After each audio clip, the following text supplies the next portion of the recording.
वहां से भरत चरित्र में प्रवेश कर रही है। महाराज दशरथ ने राम जी को वन भेज दिया कैकई के कहने से, और दशरथ जी का प्राणांत होने वाला है। पड़े हैं, बेसुध पड़े हैं, कौशल्या की गोदी में सिर रखे हैं।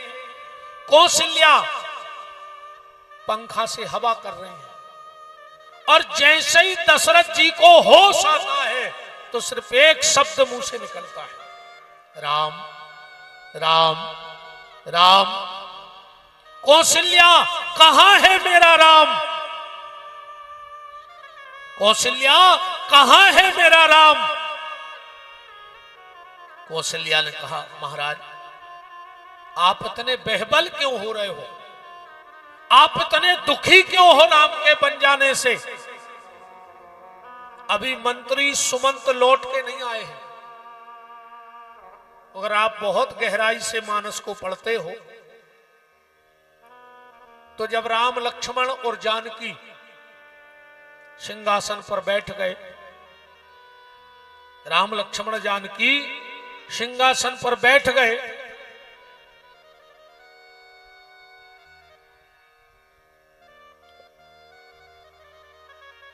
सुमंत जी को आदेश दिया गया था कि इनको छोड़ के आओ।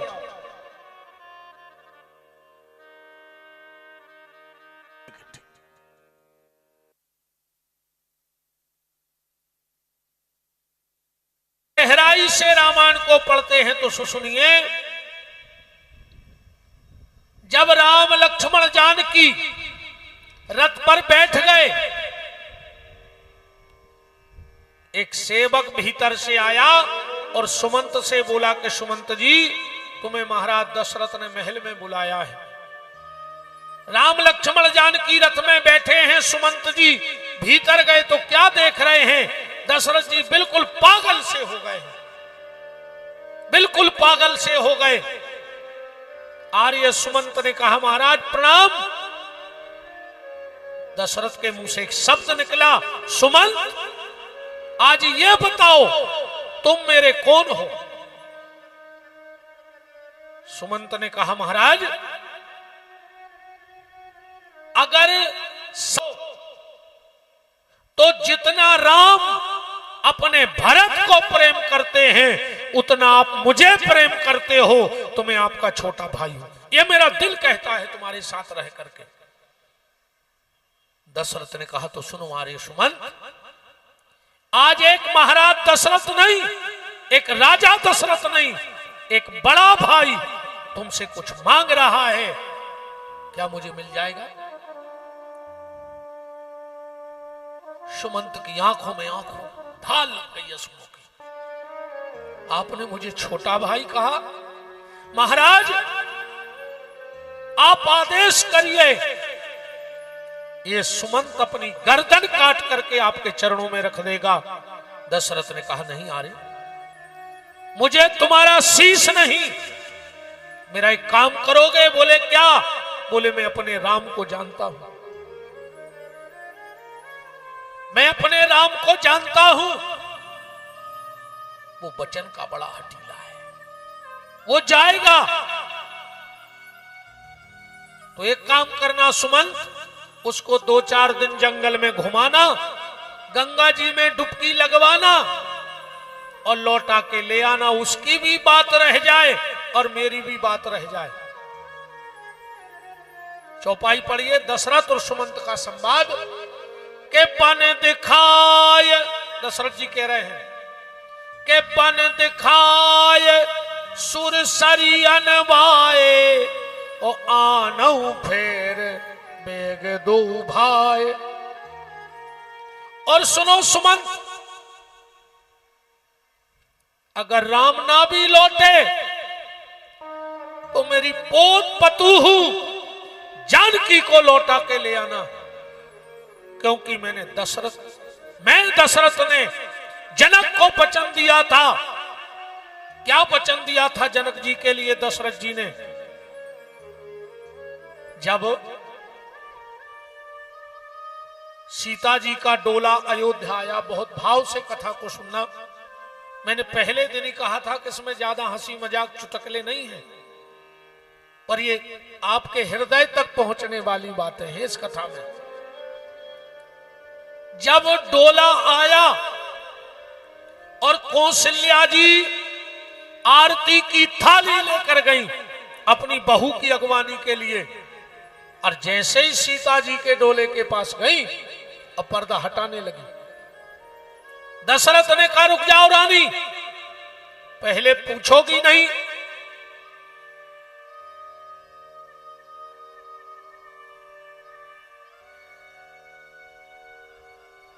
हल्ला ने करियो बहन जी हरो ना उठ के घरे भग जाइयो, चाहे कमेटी की हो और चाहे मंदिर तुम्हारो हो, चाहे तुम्हें पैसा दो हो, कथा में भग जज्जो उठ के। सकोच ने कहा बाप को अच्छे भाव से आज पौन घंटा सुनने हो तो शांति से सुनियो।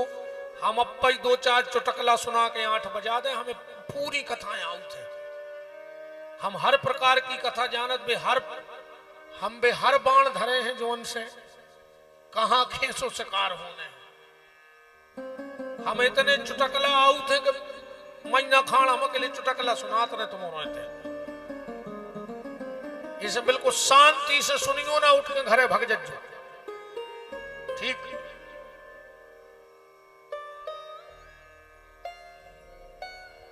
राजा दशरथ ने कहा रानी डोले में से पहले पूछ तो लो कि हम तुम्हारे लिए क्या लाए हैं।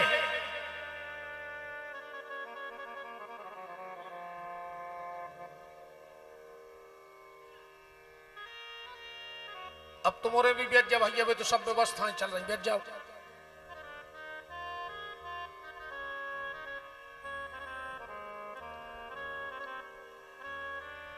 जैसे ही कौशल्या अपनी बहू को डोले में उतारने गई, दशरथ ने कहा रुक तो जाओ, पहले पूछ तो लो कि हम तुम्हारे लिए क्या लाए हैं।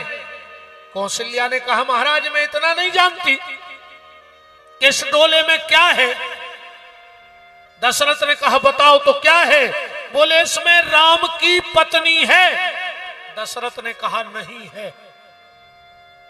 कौशल्या बोली अच्छा मैं जान गई, आप ये कहने वाले हो कि इस लक्ष्मण ने तुरंत मां बना लिया होगा, तो तुम ये परिचय देना चाहते हो कि इस डोले में लक्ष्मण की मां है। दशरथ जी ने कहा नहीं है।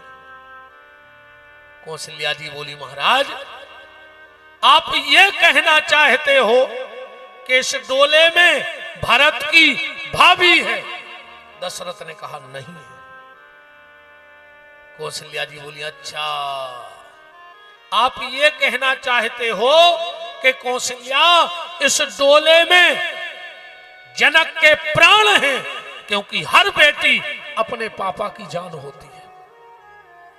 दशरथ ने कहा नहीं, इसमें जनक के प्राण भी नहीं है। महाराज आप ये कहना चाहते हो कि कौशल्या इस डोले में दशरथ की शान है, क्योंकि हर बहू अपने ससुर की शान होती है। दशरथ ने कहा नहीं, मेरी शान भी इस डोले में नहीं है।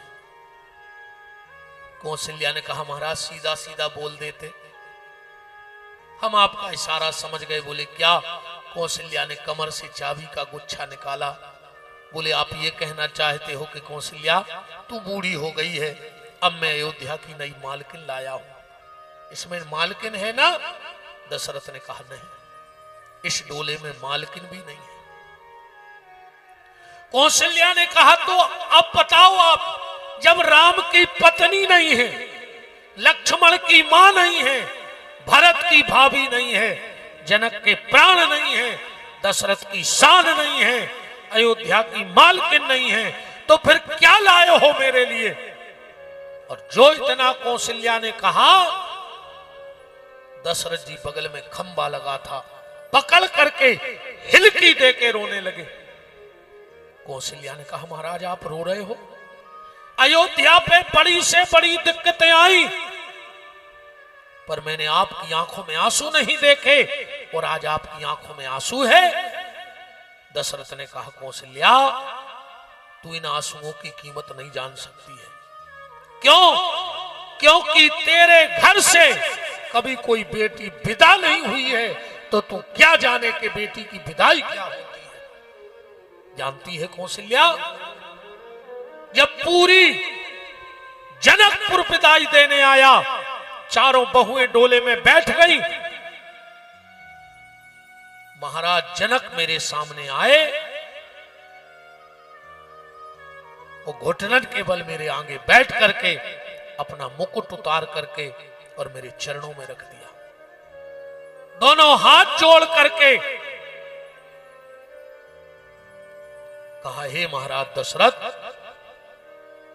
मैं बहुत छोटा सा राजा हूं, मेरी इतनी औकात नहीं थी कि मैं रघुवंशी राजा दशरथ के सामने खड़ा हो सकूं, पर मेरी इस बेटी का भाग्य तो देखो, ये जिसके सामने खड़े होने की मेरी औकात नहीं थी, उस घर की शोभा बनकर के मेरी बेटी जानकी जा रही है। तो महाराज दशरथ, अगर मेरी बेटी से कोई अपराध हो जाए और तुम्हारे राजदंड में कोई दंड निश्चित हो उस अपराध का, तो मेरी बेटी को माफ कर देना। इस जनक को बुला करके बीच चौराहे पे खड़ा करके उस दंड को डबल करके मुझे दे देना, पर मेरी बेटी के अपराधों को क्षमा कर देना। महाराज दशरथ जी ने झुक करके मुकुट उठाया और जनक के माथे पे रखा और कहा, जनक, आज हाथ तो मुझे जोड़ने चाहिए तुम्हारे। अरे तुम दानी हो और मैं भिखारी हूं, मैं दान ले जा रहा हूं और तुम दान देने वाले हो, कन्या का दान करने वाले हो। तो मैं चक्रवर्ती सम्राट दशरथ तुम्हें यह वचन तो दे नहीं सकता कि मैं तुम्हारी बेटियों को प्राण से ज्यादा प्यार करूंगा, क्योंकि प्राणों का कोई भरोसा नहीं है कि ये कब धोखा दे के चले जाएं। पर ये चक्रवर्ती सम्राट महाराज दशरथ तुम्हें वचन देता है, ये तुम्हारी बेटियां राजा दशरथ के प्राण बन के नहीं रहेंगी, ये राजा दशरथ की नैन पुतरिया बन करके रहेंगी, क्योंकि व्यक्ति के मरने के बाद भी 24 घंटे तक उसकी आंखें जिंदा रहती हैं। इसलिए मरने के बाद भी मैं इन पे आशीर्वाद अपना और इनको से प्रेम करूंगा। कौशल्या से कहा, कौशल्या समझ गई, मैं राम की पत्नी नहीं दे रहा हूं तुझे, लक्ष्मण की मां नहीं, भरत की भाभी नहीं, जनक के प्राण नहीं, दशरथ की शान नहीं, अयोध्या की मालकिन नहीं, ये दशरथ तुम्हें अपनी आंखें दे रहा है, जरा इनको संभाल के ले जाना, इनको कोई तकलीफ ना होने पाए। कौशल्या तो घबरा गई कि अब आंखों को कैसे, आंख महाराज जी इतनी कोमल, इतनी कोमल, इतनी कोमल कि जरा सी तेज हवा भी लग जाए तो आंख का कलर लाल पड़ जाता है, हवा को भी नहीं सह पाती। अब जानकी जी उतर ही नहीं रही है पालकी में से। इतने में वशिष्ठ जी आ गए, बोले महारानी बहू को उतारो। कौशल्या ने कहा, गुरुदेव तुम्हारे राजा ने ऐसी बात कर दी, कह रहे हैं कि ये मेरी नैन पुतरियां हैं। अब नैन पुतरिया को जमीन पे रखूंगी तो गड़बड़ हो जाएगा। इतनी कोमल नैन पुतरिया कि गुलाब की पंखड़ी भी आंख में लग जाए तो तकलीफ हो जाए। अब मैं गुलाब की पंखड़ी पे भी बहू नहीं उतार सकती। वशिष्ठ जी मुस्कुरा करके बोले, देवी तुम संकेत समझी नहीं, अगर महाराज दशरथ ने सीता को नैन पुतली कहा है तो पुतली की रक्षा कौन करता है? बोले पुतली की रक्षा आंख की पलक करती है, आंख की पलक करती है। तो इस आंख की पुतली की रक्षा ये पलक करेगी। और अगर जनक दशरथ ने सीता को नैन पुतरिया कहा है तो कौशल्या फूल मत बिछा, अपनी ममता का पल्ला बिछा दे और उस पे सीता को उतार ले। आज कौशल्या ने अपना पल्ला बिछा करके जानकी को उतारा है। तो दशरथ जी कह रहे हैं अगर राम लौट के न आए तो सीता को लौटा के ले आना। तो कौशल्या जी कह रही हैं आपने ये कहा था सुमंत से, और सुमंत जी अभी लौटे नहीं, तो आपने कैसे जान लिया कि राम लौट करके नहीं आएगा?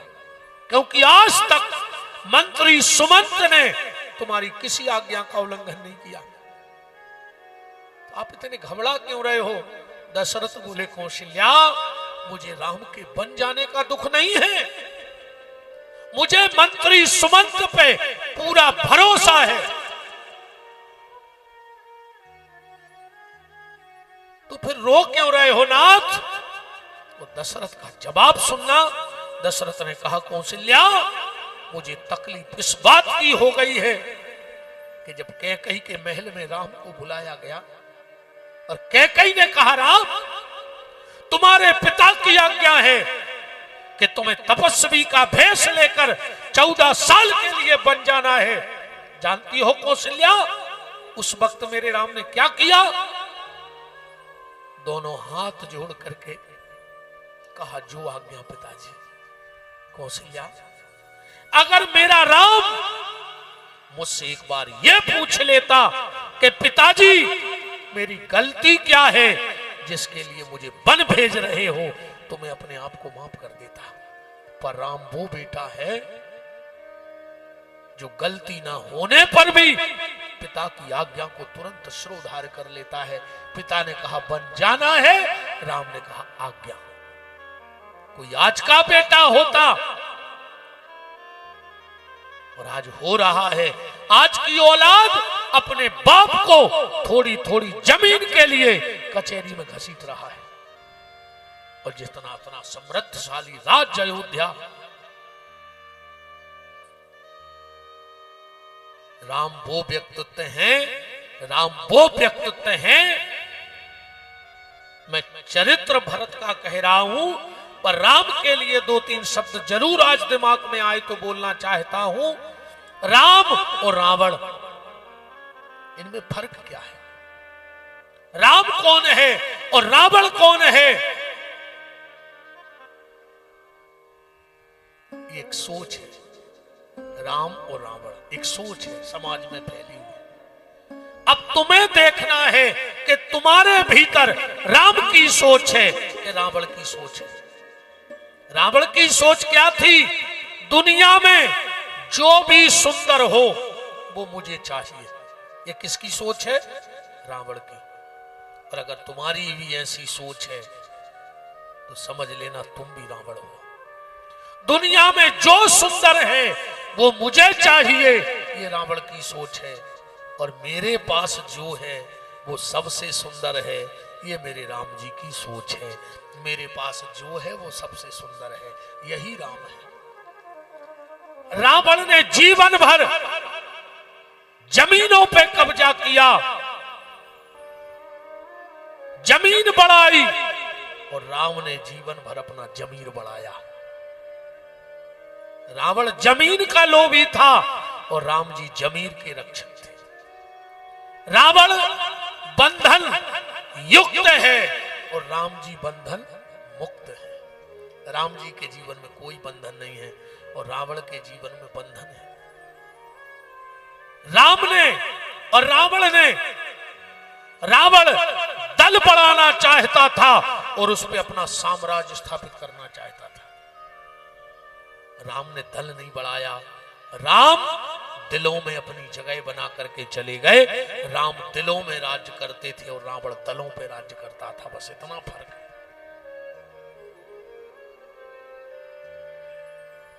सुमंत ने आकर बता दिया कि हम राम को लौटाने में असमर्थ रहे।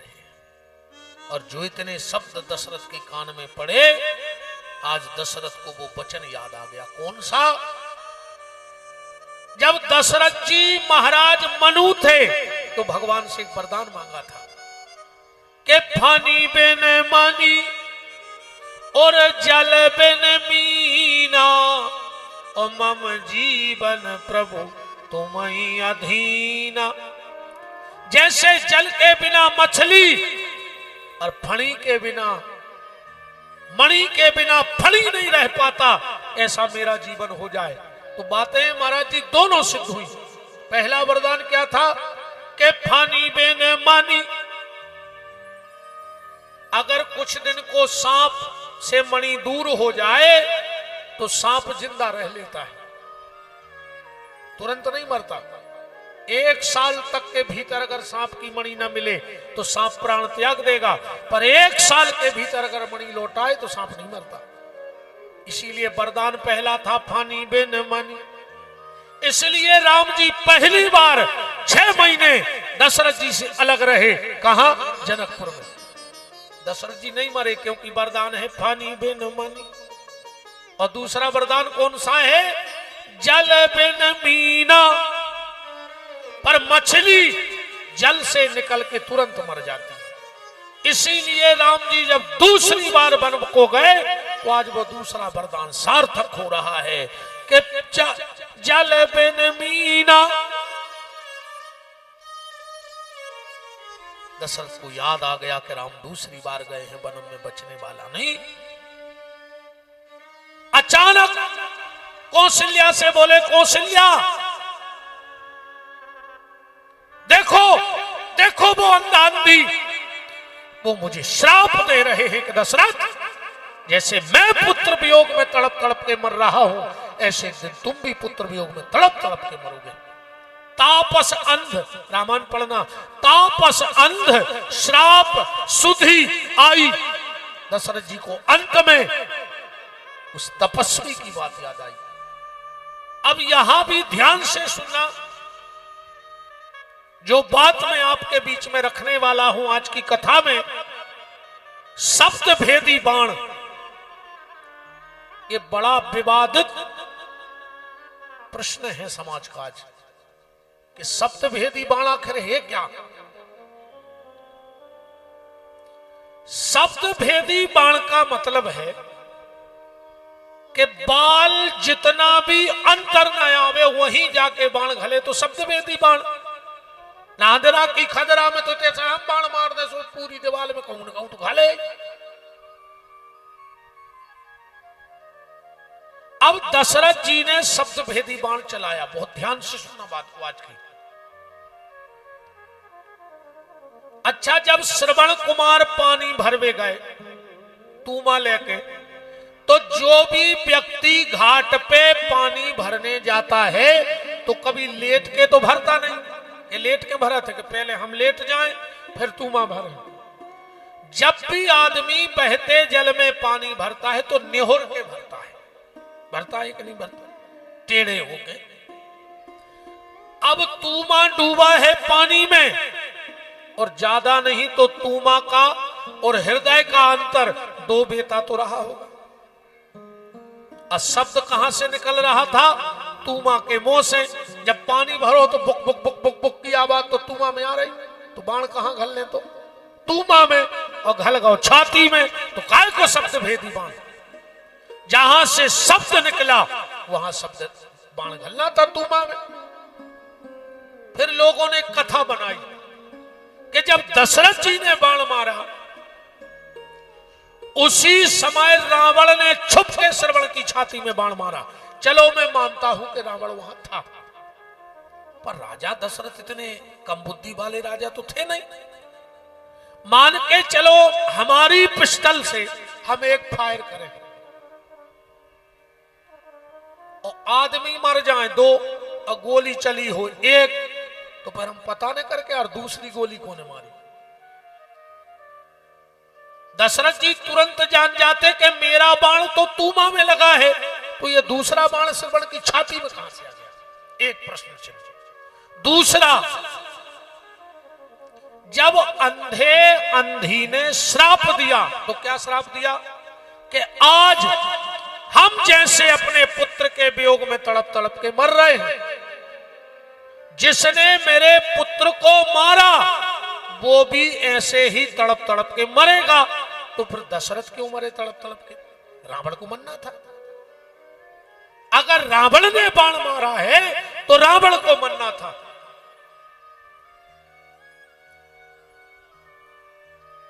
तो ये शब्द भेदी बाण है क्या, जरा ध्यान से सुनना।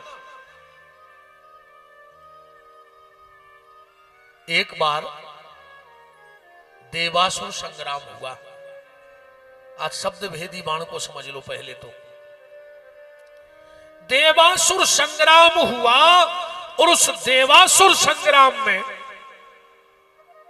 दशरथ जी देवताओं की तरफ से युद्ध करने गए। दिन भर युद्ध चला। शाम को जितने राक्षस मरे थे वो दूसरे दिन फिर जाके तलड़बे आ गए। सबने कहा इनको कल हमने मारा था और ये जिंदा आ गए। बोले शुक्राचार्य जी संजीवनी रखे हैं और उन्हें सांप पे छिड़क दी रात में। जितने मरे वे सब जिंदा हो गए। देवता तो घबरा गए कि ऐसे युद्ध कैसे हुई है। अपन दिन भर मार हैं, वे कल जंके तई आज सबरे। तो रात में एक बैठक लगी और उस बैठक में यह निर्णय हुआ कि जैसे बने शुक्राचार्य जी के द्वारा उस मृत संजीवनी को नष्ट करवा दिया जाए। कौन करेगा? बोले दशरथ। बोले कैसे? बोले ये शाम को उनकी गुफा के बगल में छुप के बैठेंगे और जैसे ही शुक्राचार्य जी गुफा में जाएंगे और ये पीछे से शब्द भेदी बाण छोड़ देंगे और जैसे ही वो बर्तन उठाएंगे कट की आवाज होगी और वो बाण घलेगा, अमृत संजीवनी नष्ट हो जाएगी। दशरथ जी ने कहा ठीक है। शाम को छुप के बैठ गए दशरथ जी। जैसे ही शुक्राचार्य जी भीतर गए, बाण चला दिया, अमृत संजीवनी नष्ट हो गई। शुक्राचार्य की आंखें लाल हो गई। कहा दशरथ तुझे बहुत अहंकार है शब्द भेदी बाण का। जा, मैं तुझे श्राप देता हूं। एक दिन यही शब्द भेदी बाण तेरी मृत्यु का कारण बन जाएगा। जिस दिन यह शब्द भेदी बाण चूक जाए समझ लेना तेरी मृत्यु नजदीक आ गई। दशरथ जी तो घबरा गए। लौट के आए देवताओं के पास। बोले हम तो अच्छा करने गए थे और हमारी मृत्यु का कारण बन गया। देवगुरु बृहस्पति ने कहा कि पर हित सरस धर्म नहीं भाई, पर पीड़ा सम नहीं अदमाई, अब पर हित बस जिनके मन माही। दशरथ मैं तुम्हें एक आशीर्वाद देता हूं। जिस दिन तेरी मृत्यु का कारण बनेगा उस दिन तुझे जीवन की सबसे बड़ी खुशी मिलेगी। अब कथा को ध्यान से सुनना। कन्नक और बड़ा देरी बजट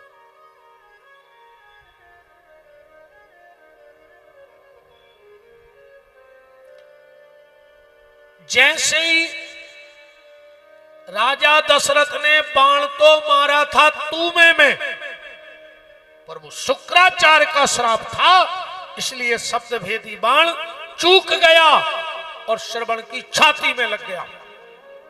वो तूमा का जल लेकर के जब दशरथ जी गए हैं अंधे के पास, कहा पानी पी लो।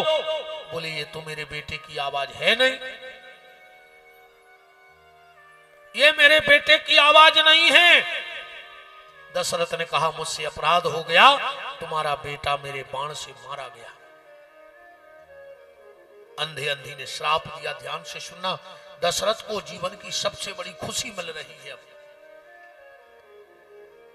आज जैसे हम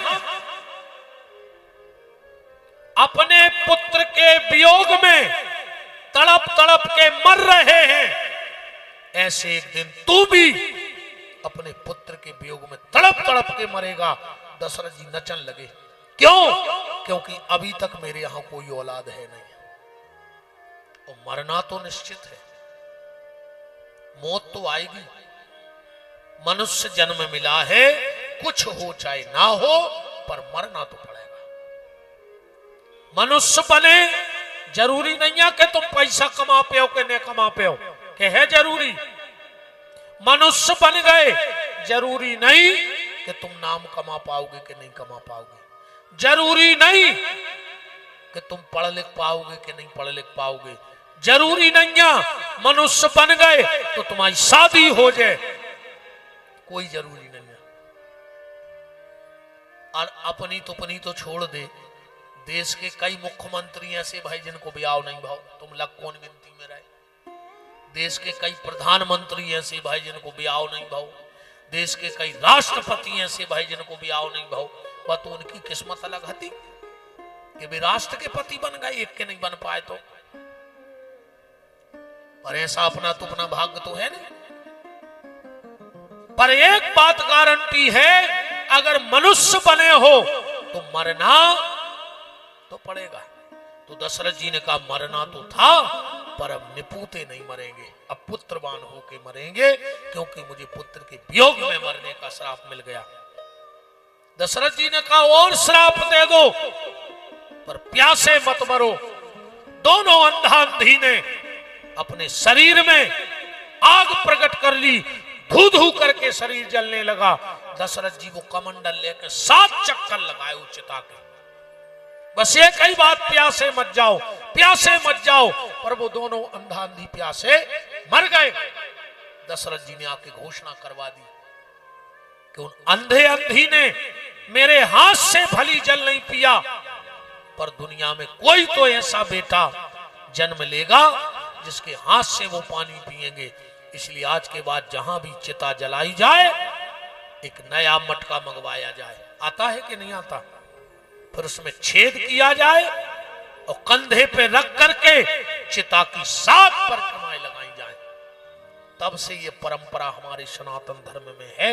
इसलिए आज भी मटका लेके चिता की परिक्रमाएं लगाई जाते हैं। वो श्रवण के उन अंधे माता पिता के लिए पानी दिया जाता है। ये परंपरा हमारे यहाँ की है। बोलो श्री सीताराम जी महाराज की जय हो। दशरथ जी ने प्राण त्याग दिए राम के वियोग में। के राम राम कही और राम राम कहे राम, और राव गए निज धाम। दशरथ जी के प्राण निकल गए, अयोध्या सूनी हो गई। और अब भरत जी को लौटना है अयोध्या। अब यहां से एक बात और ध्यान से सुनना,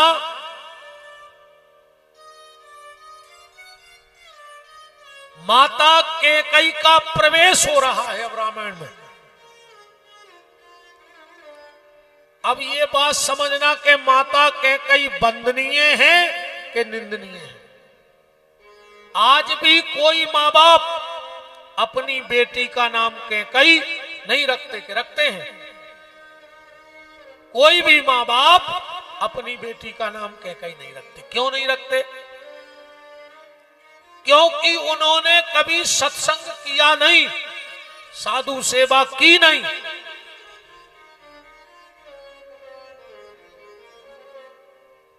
तो रामचरितमानस के हिसाब से माता कैकेयी निंदनीय है कि वंदनीय है, बस इस पे आज प्रकाश थोड़ा सा देखो आप।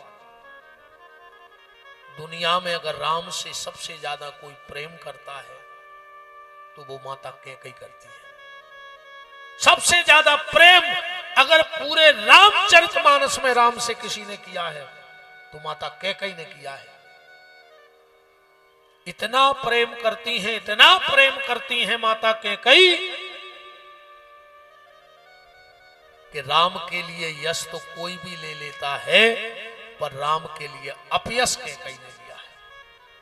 हाँ, राम जी के बन जाने से 6 घटनाएं घटी महाराज जी। विद्वान ध्यान देना, 6 घटनाएं। कौन कौन सी? वशिष्ठ जी कह रहे कि सुनहु भरत भावी प्रबल, अब बिलख कहूं मुनिनाथ, और हानि लाभ 2 जीवन मरण, जस अप जस विधि हाथ। 6 चीजें है ना, हानि लाभ जीवन मरण जस अप जस। ये 6 चीजें किसको मिली? राम बन जाने से 6 हिस्से हुए तो किस किस को मिली? एक एक शब्द पढ़िए। सबसे पहला क्या है? हानि। राम जी के बन जाने से हानि किसको हुई? बोले हानि निशाचर वंश की। ने राम जी बन जाते ने निशाचरों की हानि होती। अब दूसरो शब्द है लाभ। लाभ किसको मिला राम जी के बन जाने से? बोले लाभ विभीषण राज। विभीषण को लाभ हो गया राम जी के बन जाने से। ने रावण मर तो ने लंका विभीषण को मिल लेती। तो हानि लाभ अभाव जीवन। जीवन किसको मिला राम जी के बन जाने से? बोले जियन भयो मुनि मखन को। महात्माओं को जिंदगी मिल गई, क्योंकि रावण ने एक फतवा जारी करवा दिया। कौन सा? बोले जे ही देश धैन दुज पावई, नगर गांव पुनी आग लगावई।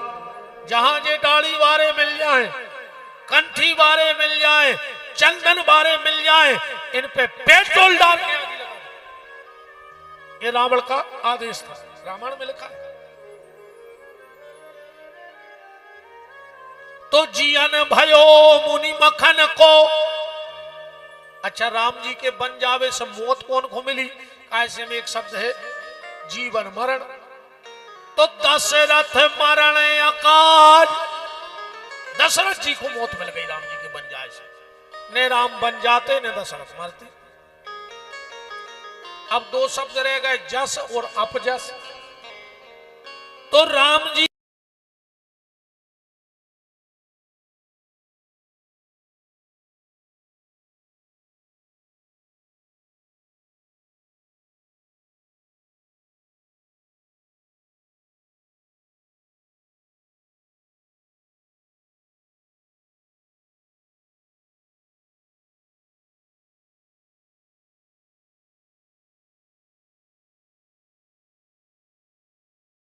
कहीं बंदनीय है कि निंदनीय है?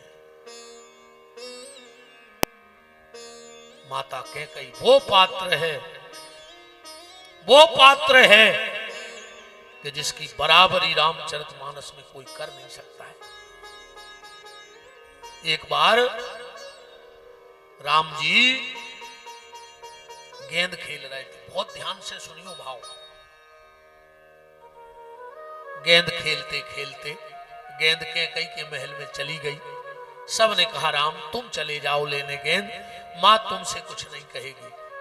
और जब राम जी गेंद लेने गए तो कैकई खिड़की के पास बैठी है। राम ने पीछे से दोनों आंखें बंद कर ली अपनी माता की। कैकई ने कहा आ गए बेटा राम। राम ने कहा तुमने पहचान कैसे लिया?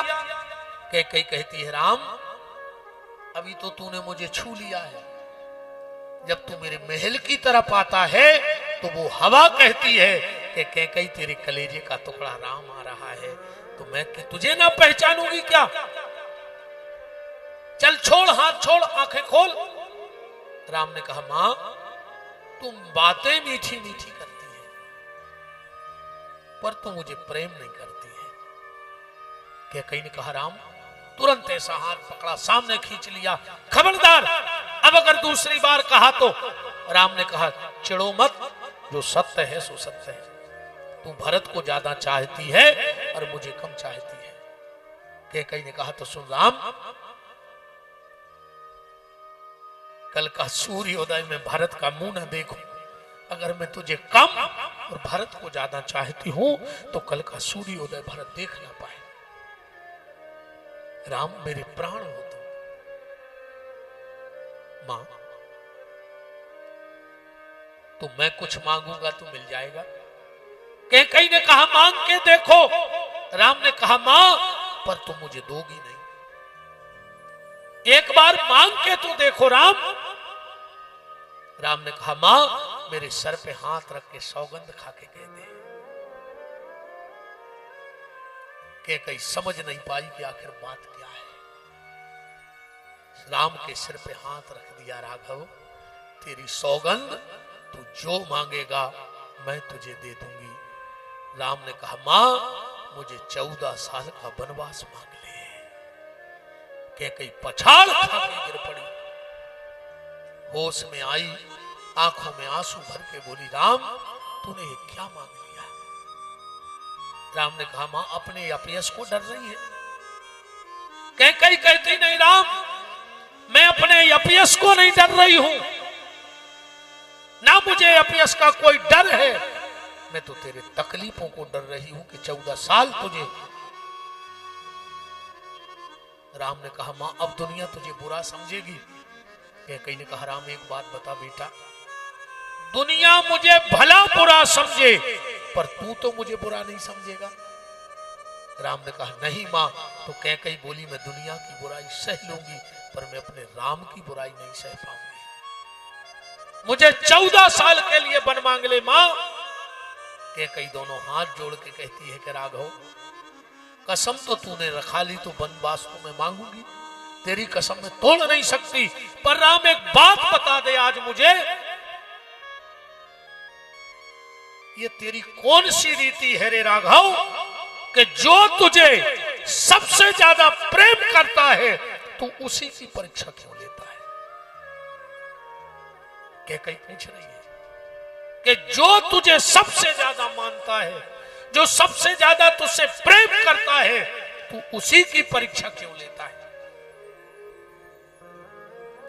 बिंदु जी का एक बड़ा प्यारा पद है। बिंदु जी गाते हैं,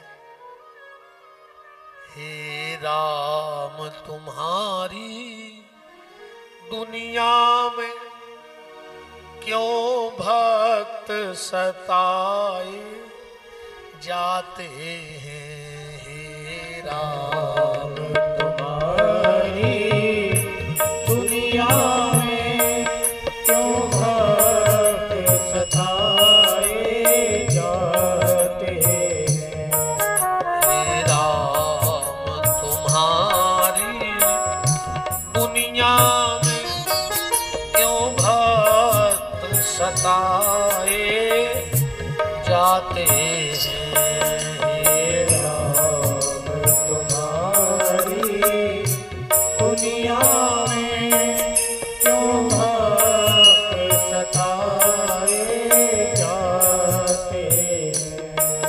जो फूल खिले पूजा के लिए, जो फूल खिले पूजा के लिए, अर्थी पे चढ़ाए जाते हैं, अर्थी पे चढ़ाए जाते हैं। राम जो सत्यव्रती नृप हर्ष चंद, जो सत्यव्रती हरिश्चंद्र काशी में बिकाए जाते हैं, काशी में बिकाए जाते हैं। राम हरिश्चंद्र जीवन भर सत्य पर चला तो तुमने उसे काशी में बिकवा दिया। जो सत्यव्रती नृप हरिश्चंद्र, जो सत्यवती हरिश्चंद्र काशी में बिकाए जाते हैं, हे राम तुम्हारी दुनिया में अरमान गिराए जाते हैं, हे राम तुम्हारी दुनिया में अरमान गिराए जाते हैं। है सत्संगी नृप मूर ध्वज, है सत्संगी नृप मूर ध्वज, है सत्संगी नृप मूर ध्वज, है सत्संगी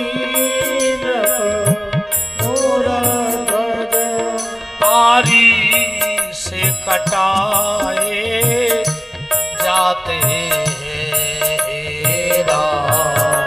तुम्हारी दुनिया में क्यों बात सताए जाते।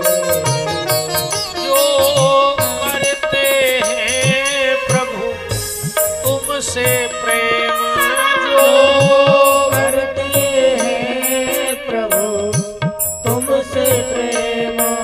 जो करते हैं प्रभु तुमसे प्रेम, जो करते हैं प्रभु तुमसे प्रेम। वो भक्त रुलाए जाते हैं हे राम। तुम्हारी दुनिया में क्यों बात सताए जाते।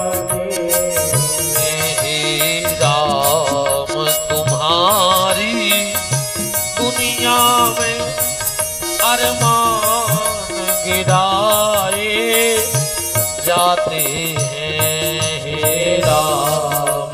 तुम्हारी दुनिया में अरमान गिराए जाते। राम ने कैकई से वरदान मांग लिया अपनी कसम रखवा करके। एक कैकई है कौन? बहुत ध्यान से सुनना। तीन कथाएं कैकई के पूर्व जन्म की मिलती हैं। अब मैं पूर्ण रूप से यह तो नहीं कह सकता कि तीन ही है, पर जितना मैंने कहा ना, जो पक्षी जितना उड़ेगा वो उतना ही लाके भारत के बारे में बता सकता है। बड़े भाव से आज कैकई के तीन जन्मों को सुनना बड़ा अच्छा लगेगा आपको। पहला कैकई का जन्म एक पति और पत्नी। ध्यान से सुनना बात को। पति पत्नी बड़े संत सेवी, उनका एक ही उद्देश्य संत सेवा करना, और दोनों भी संत ही है, पति और पत्नी। 5 घर में भिक्षा मांगती दोनों, और उसमें से जो मिल जाता उसके 3 हिस्से बनाते, क्योंकि अन्न में दूसरे का हिस्सा है। इसलिए आप जब गेहूं का दाना उठाओगे तो देखोगे उस पे बीच में रंगीच खिंची है, ऐसा लगा जैसे 2 पल्ला जोड़ दिए गए हो। लगता है गेहूं के दाने में जैसे 2 पल्ला जुड़े हो। मतलब भगवान कहते हैं आधा तेरा है जो तेरे घर में है, वो पूरा तेरा नहीं है। आधा तेरा है, आधा किसी और का हिस्सा है, और वो आधा हिस्सा निकालते रहना। अगर आधा हिस्सा नहीं निकालोगे तो भगवान कहते फिर हम पूरा हिस्सा निकाल देंगे। हाँ, पुण्य की जड़ पाताल और पाप की जड़ अस्पताल। बिल्कुल गारंटी जानियो, तुम ऐसो न दो भगवान वैसो ले ले। कोनो बीमारी दे दे तुम डॉक्टर में दे दो, डॉक्टर भारी दान करत है। ये भगवान के एजेंट आए, भगवान कहते तुम अपनो हिस्सा लेके हम आओ देते रखो। हाँ, डॉक्टर भगवान के एजेंट आए, भगवान कहते हैं भैंसो तो दे नहीं रहो दान धर्म में, तो हम कछु बीमारी दे रहे हो, तुम अपने हिसाब से देख लियो, तुम दान करत रहियो, है ना। अच्छा, 2 लोगों से कभी बुराई नहीं करना, एक डॉक्टर से एक भगवान से। अगर भगवान रूठ गओ तो डॉक्टर के पहुंचा दे, और अगर डॉक्टर रूठ गओ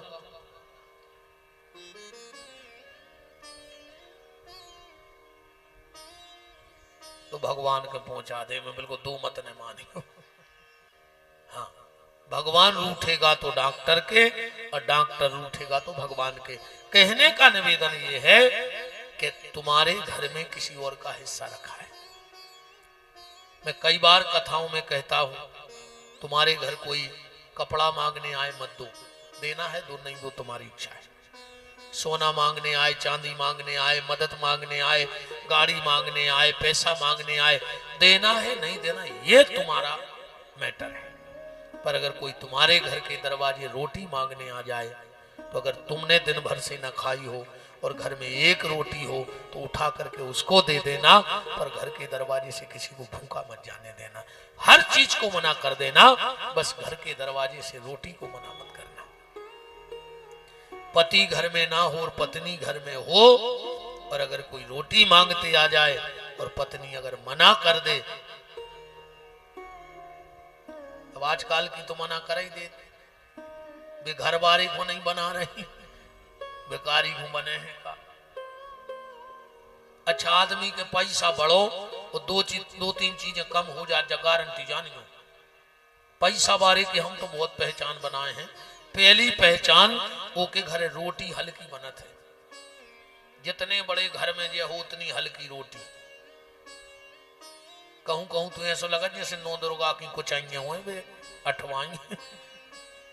महाराज जी हम फंस गए एक बहुत बड़े घर में, भोजन करवे अच्छी लगी भूख, उन्हें 2 तित्ती सी 8वां परस के 5 मिनट बाद वो परस भी नहीं आओ। हमें लगे का कर ली वे, मुंह भूलत नहीं है। 5 मिनट बाद आओ, कहने लगो गुरु जी और लाएं और लाएं। अब हमने सोची मन में को मुंह बोलत होते तो जा कह देते कि 5 मिनट पहले आ जाते तो हम एक ही में से वापस कर देते। आप जितने गरीब के घर जाओगे उतनी रोटी का साइज बड़ा मिलेगा, क्योंकि वो दिल का अमीर है और ये महल में रहने वाला दिल का गरीब है। दूसरा, पैसा वालों की क्वालिटी बता रहे हम। रोटी हल्की, कपड़ा कम। जितनो ज्यादा पैसा वारो उसके बाल बच्चे उतने कम उन्ना पेरत है, बिल्कुल गारंटी जानियो। और आजकल जन का होगा हमारी बहनों को बताओ जी, इंस्टाग्राम पे रील बना बनाना चलेंगे अच्छे अच्छे घर की बंगे बिटिंगे, तुम्हें शर्म नहीं लग रही? और कार्य तुम्हारों की का फूट गई, तुम्हारा नहीं देखा था मोबाइल। और अगर तुम्हारे बस में नहीं है घर के बाल बच्चे तो काहे हो कुत्ता से डरे, मार जा जाके नर्मदा जी में। तुम्हारे नहीं देख रहा है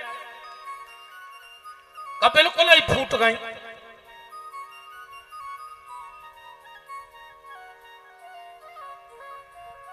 ऐसा काम नहीं करो बेन हरो, जी अपन को शोभा नहीं दे, जी अपने काम नहीं। तो बड़े आदमी की पहचान पेलो, रोटी हल्की, कपड़ा कम और चेहरा पे गम, हंसी नहीं गम। जितने ते भी पैसा बारे बैठे हुए तुम्हारा चेहरा देख ले उनके, इतनी वजनदारी में बैठे हुए हैं कि जैसे पूरे मर गए हो अकेले जे बचे हुए नरसिंहपुर में। पैसा बारो हंसता ही नहीं, जब तो अलग वजनदारी में बैठो। कुछ का बेर है पैसा को रोठों को, महाराज जी गारंटी कहा। तुम तो जे को अच्छोट को बैठो वजनदारी में समझ गए इसके रुपया है। काबा महाराज जी एक राजा के खजाने में हीरा धरे थे, वो के महल में हते भारी चौखरे, कोनो एक चौखरे ने हीरा खा लो। अब राजा परेशान के कितने चौखरे मरवाए, कहां से ढूंढे भाई, कोनो ऐसी मशीन भी नहीं है।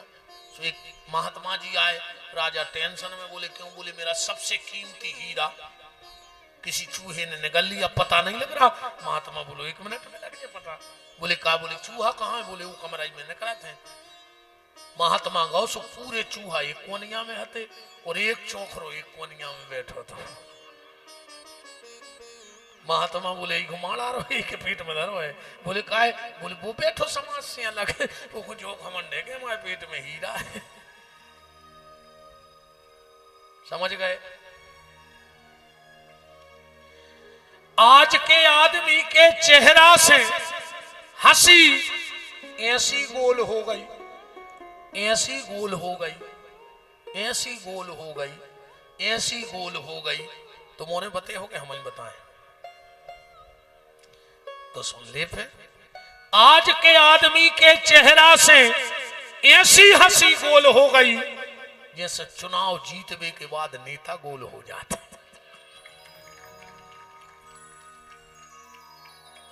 बताओ। अच्छा, आजकल आदमी कहते हैं कि चुनाव के चरणों में हो रहा है। हमारे हिसाब से तो 2 चरणों में होत महंत जी चुनाव, तीसरो चरण ही नहीं। पहलो चरण नेताजी जनता के चरणों में, और दूसरो चरण जनता नेताजी के चरणों में चुनाव होगा। फिर तीसरो चरण ही नहीं है चुनाव। 2 तो चरण है ही। पहले चरण में नेताजी जनता के चरणों में, और जैसा ही जीते सो जनता नेताजी के चरणों में होगा। 2 चरणों में चुनाव, तीसरे को रोल नहीं है। कहा है हम जान गए तुमने सीधो भरत चरित्र कौन सुन पे हो, एक से हमने गियर बदल या दो कौन सुन पे हो पूरो, जैसो ईमानदारी से है या ने सुन पे हो तुम। जैसे हमारा जी रोज तनक जो डोज भी दे दे। अब क्या करें, आदमी को कथा मथा नहीं सुनने हम आई। कचू कचू तो हम ही से कहने लगे महाराज जी, कई गुरुजी कथा वाचक तो हम आए थे अभी हैं, पर हमने बोले हमें काय खुलवा चल रहा है। बोले गाँव को से अच्छी को आवे। आदमी हम ये खुलवा के तुम अच्छी कह दे हो गाँव में, और कोई कह नहीं पाए। बात चल रही थी, पति पत्नी थे, संत थे, भंडारा कराते थे। 5 घर में भिक्षा मांगते और उसके 3 हिस्से करते। एक हिस्सा गाय को, दूसरा हिस्सा संत और गरीब सेवा में, और तीसरे हिस्से में जो बचता उसके 2 हिस्से करके पति पत्नी ले लेते भोजन। एक दिन की बात, जब कई समय बीत गए, भगवान ने सोचा इनकी परीक्षा तो करे। दिन में भिक्षा ही नहीं मिली। वो दिन भगवान पहुंच गए। भगवान पहुंच गए साधु का भेष बना के।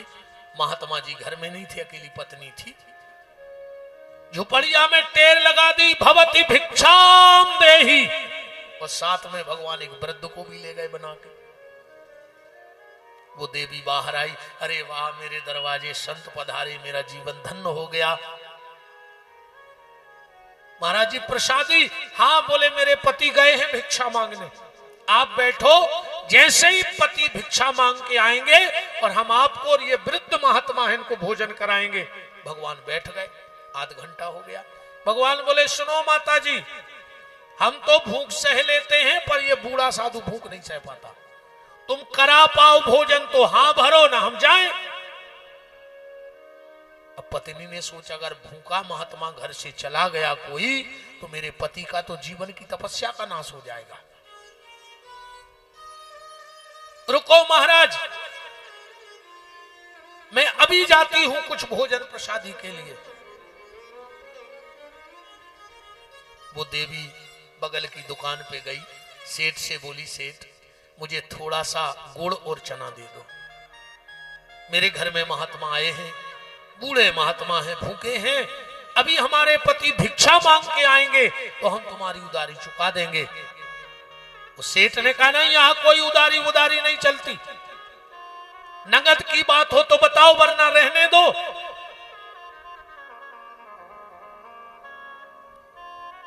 अब नगद तो मेरे पास है नहीं।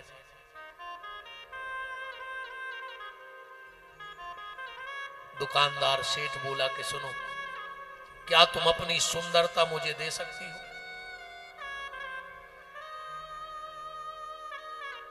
क्या तुम अपनी सुंदरता मुझे दे सकती हो? और अगर तुम अपनी सुंदरता दे दोगी तो मैं तुम्हें गुड़ चना दे दूंगा।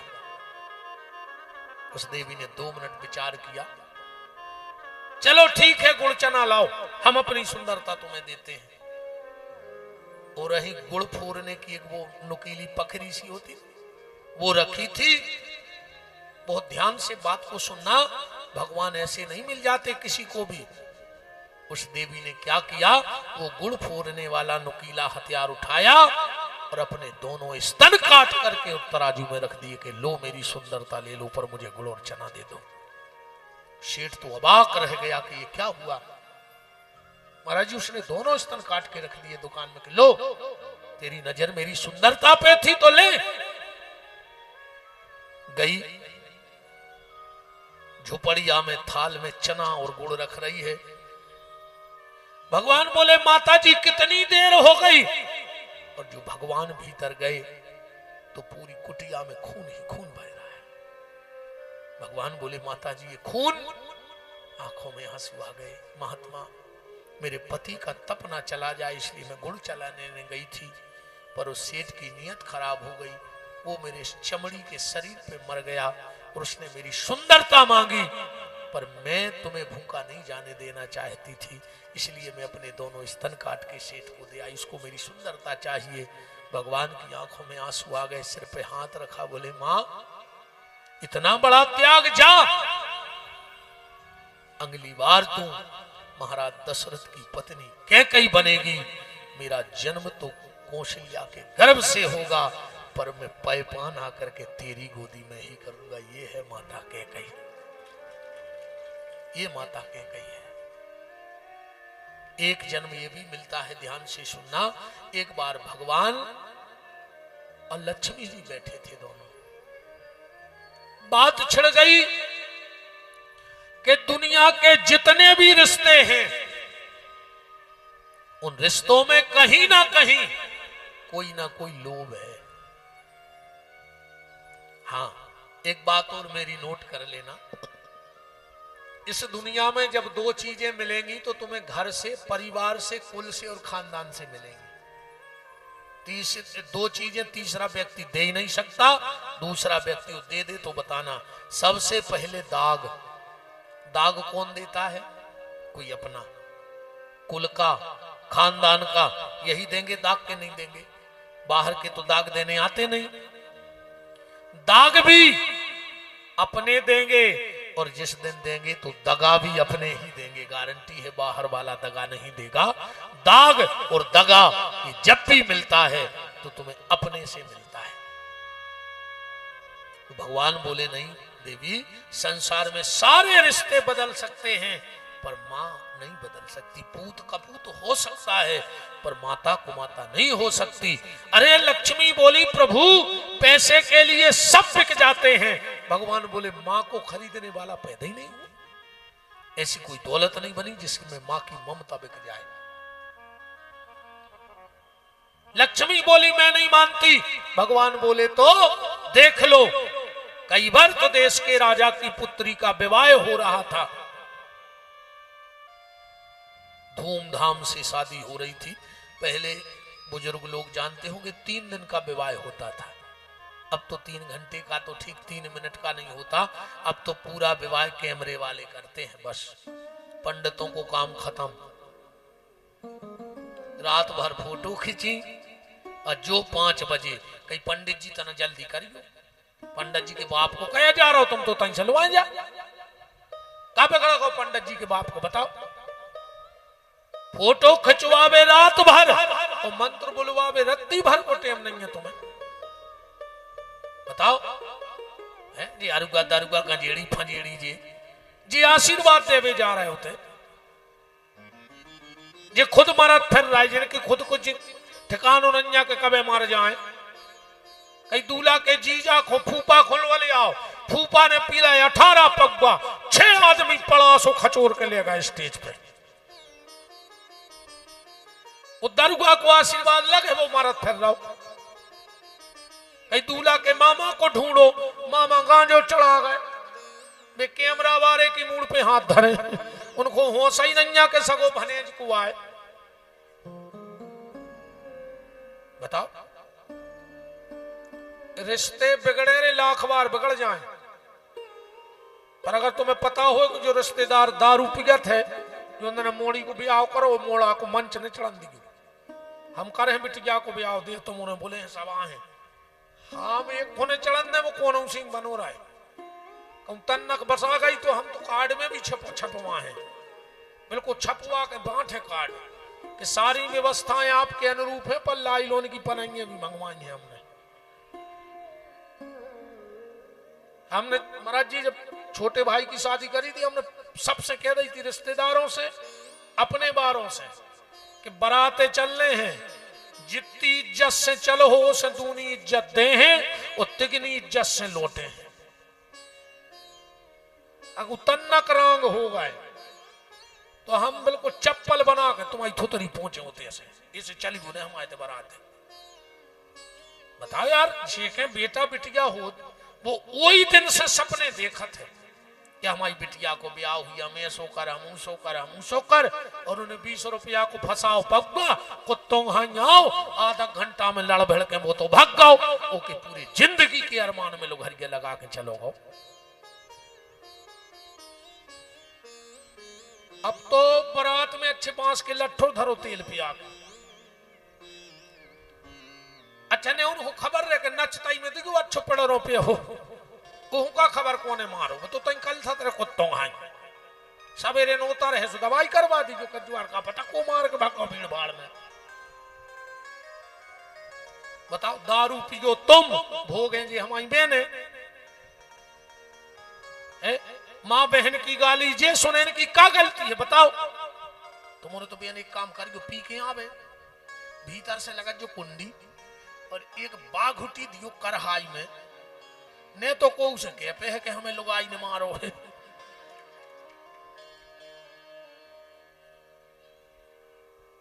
धर्मों की 3 दिन की शादी हो रही थी, बारात का एक जगह पड़ाव लगा। मां और कई क्या है, बस 5-7 मिनट में आप समझना।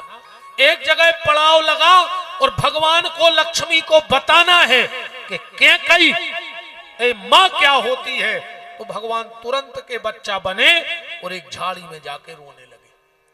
राजा के सिपाही लगे ही थे पहरा में, सिपाहियों ने देखा कि झाड़ी में एक छोटा सा तुरंत का नवजात बालक पड़ा है, उसे उठाया और राजा के पास ले गए। बोले राजा साहब मुझे झाड़ी में एक बच्चा पड़ा मिला था।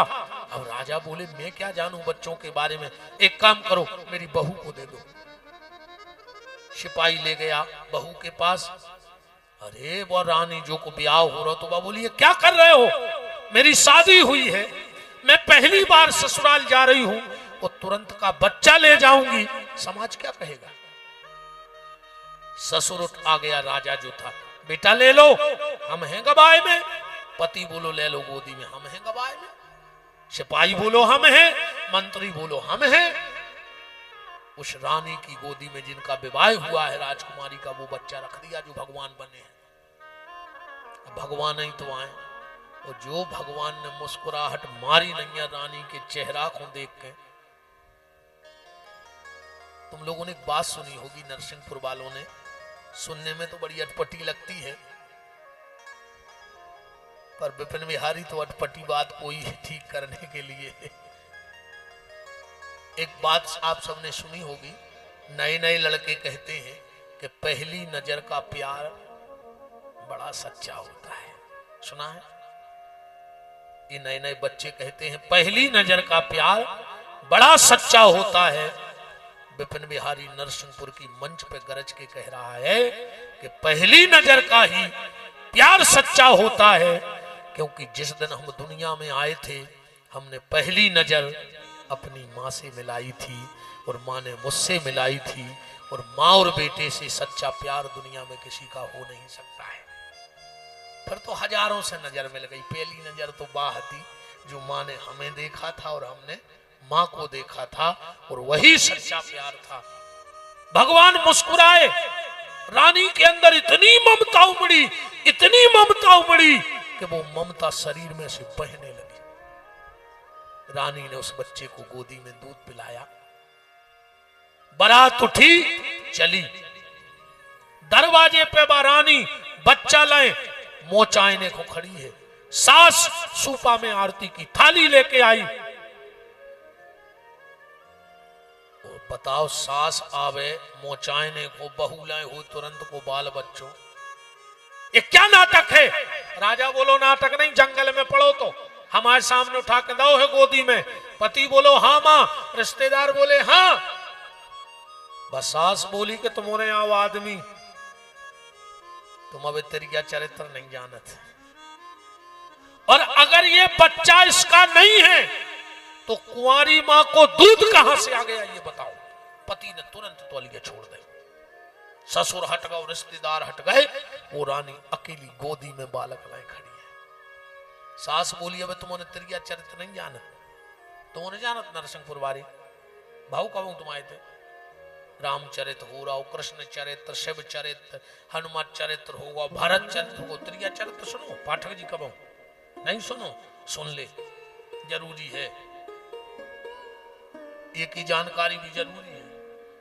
एक पंडित जी को लड़का आया बनारस से पढ़ के, एक माता जी कुआ पे भर रही थी पानी, तेरिया चरित्र की कथा बता रहे। पंडित जी बोले के हमें जल पिलवा दे। बोली कहाँ के आ? बोले फलाने जगह। कहाँ जा रहा है? बोले कथा करवे। कौन कथा? बोले कृष्ण चरित्र। बोली और कौन कौन चरित्र जाना? बोले हम राम चरित्र, भरत चरित्र, कृष्ण चरित्र, शिव चरित्र। ओ बाबोली के तेरिया चरित्र। पंडित जी को लड़का बोलो को जा नहीं पढ़ाई गुरु जी ने हमें, जो भी कोनो ग्रंथ हो। अरे बोली बहुत बड़ा ग्रंथ हो, पढ़ने हैं। उन्हें सोच को ऐसी अच्छी कथा हो जे सीख ले, कहूं कोनो आगाओ कम करावे कह लगो हाओ सिखा दे। इतनी कई बकन लगी ए द्वारिको बचा ले बचा ले बचा ले बचा ले, मार गए। ब्राह्मण कपन लगो के तेरिया चरित्र की तो शुरुआत ही इतनी खतरनाक है। अगल बगल के आदमी लठ लेके आ गए, बिल्कुल में लठ देवे मारे हते ब्राह्मण में। बोली रुक तो जा। गांव के बोले काहे? अरे बोले एक सांप खाए ले रहा हो तो हो, वो तो ये महाराज ने बचा लो ना, हम मर जाते। सो गांव भर के महाराज के पांव पर आने लगे, बकने लगी जो जाए तेरिया चरित्र। 1 मिनट लग तो हम तुम्हारी सांप कैसी थोतरी को चुबा देते, और 1 मिनट लगो गांव भर से पांव पर वाद है। जो आज तेरिया चरित्र ध्यान राखियो, अब बहुत ही खतरनाक चरित्र है दद्दा, जो एक को नहीं जान पाओ आज नो। देखो भरत चरित्र के संगे हमने पैसा एक कथा के लिए सुना दें 2, अब कमेटी से बोल रहे एक कथा के भाई ने हम भरत चरित्र को बुलाओ तो हम तेरिया चरित्र तक सुना दो। बस सास बोली ये तेरिया चरित्र है, ये इसी का बेटा है, इसको पता है कि फलानी जगह डेरा पड़ है, इन पेल फेंकवाओ हो जी बच्चा को। अब फैसला कैसे हो कि इसका है कि नहीं है? बड़े बड़े विशेषज्ञ जानकार आए और सबने बैठ के एक निर्णय करो, इस बच्चे को एक चौकी पे रखा जाए और इस रानी के हाथ में तलवार दी जाए और इससे कहा जाए कि इस बच्चे के 2 टुकड़े कर दो। अगर इसने जन्म दिया होगा तो ये 2 टुकड़े कर नहीं सकती, दूध का दूध पानी का पानी हो जाएगा। बीच में एक चौकी रखी गई, तुरंत का जन्मा वो बच्चा, रानी के हाथ में तलवार दी, बोले काटो इसको, करो 2 टुकड़े।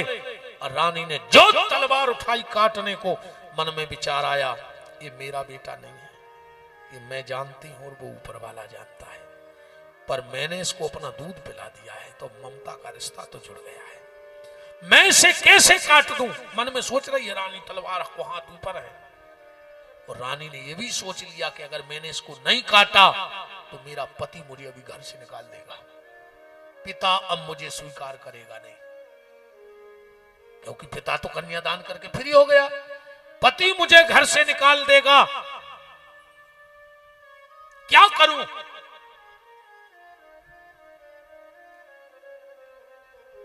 इसने विचार कर लिया, पति की मैं रही नहीं, पिता की अब हो नहीं सकती। अंतिम निर्णय क्या हुआ इस बात को मैं करके, और फिर कल एक जन्म और कैकई का आपको बड़ा प्यारा सुनाऊंगा। ये तो कुछ नहीं है कैकई का त्याग, कल मंगलवार भी है, कल के लिए बहुत सुंदर सुंदर भाव मैंने बचा के रखे हैं। और अब तो कुल मिला के भारत चरित्र का अब अमृत निकलने वाला है कल और परसों में। अभी तो हम लोग फाउंडेशन जमा रहे 3 दिन से।